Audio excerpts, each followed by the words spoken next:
Partai Keadilan Sejahtera (PKS) telah mendeklarasikan bergabung dengan Partai Nasdem dan Demokrat di Koalisi Perubahan. Gabung di sana, PKS dapat apa? Deal politik apa yang disepakati hingga PKS luluh dan akhirnya setuju bergabung di Koalisi Perubahan?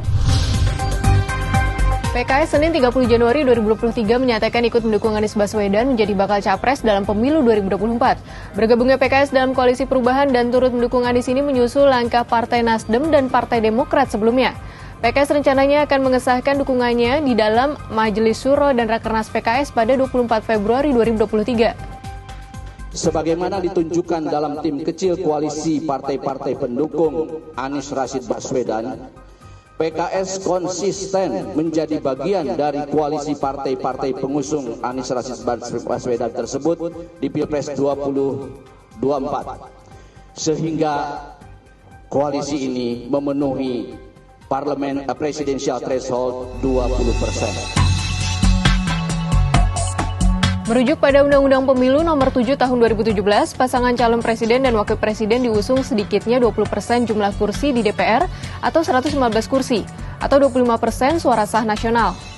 Pada pemilu 2019, perolehan suara Nasdem mencapai 9,05%, Demokrat 7,77%, dan PKS 8,21%. Jika ditotal jumlahnya menjadi 25,03%, melebihi batas 25% presidensial threshold. Wah, selamat! Sudah siap dan mantap ikut gelaran pemilu 2024. Selanjutnya, kira-kira posisi apa yang diincar PKS dalam Koalisi Perubahan? Mengingat Anies Baswedan, bakal calon presiden yang diusung, belum punya pasangan bakal wakil capres. Apa iya posisi ini bisa diisi kader PKS? Sebelumnya PKS menyodorkan kadernya Gubernur Jawa Barat 2008 sampai 2018 Ahmad Heriawan atau Aher untuk mendampingi Anies. Namun secara hitung-hitungan tren elektabilitas hal ini berat. Pasalnya Partai Demokrat juga dikabarkan santer menyodorkan nama Ketua Umumnya Agus Harimurti Yudhoyono atau AHY sebagai pendamping Anies. Survei Litbang Kompas 2022 mencatat nama Ahmad Heriawan belum masuk dalam radar cawapres. Sementara AHY tren elektabilitasnya ada di angka 6,6%. Nah, jika Anies dan AHY menjadi pasangan yang diusung, tren elektabilitasnya mencapai 6,2%. Meski hingga kini Koalisi Perubahan dan Anies Baswedan belum mengumumkan bakal cawapresnya, tetap saja kecil kemungkinan kader PKS dilirik dan dipinang karena tak ada modal elektabilitas.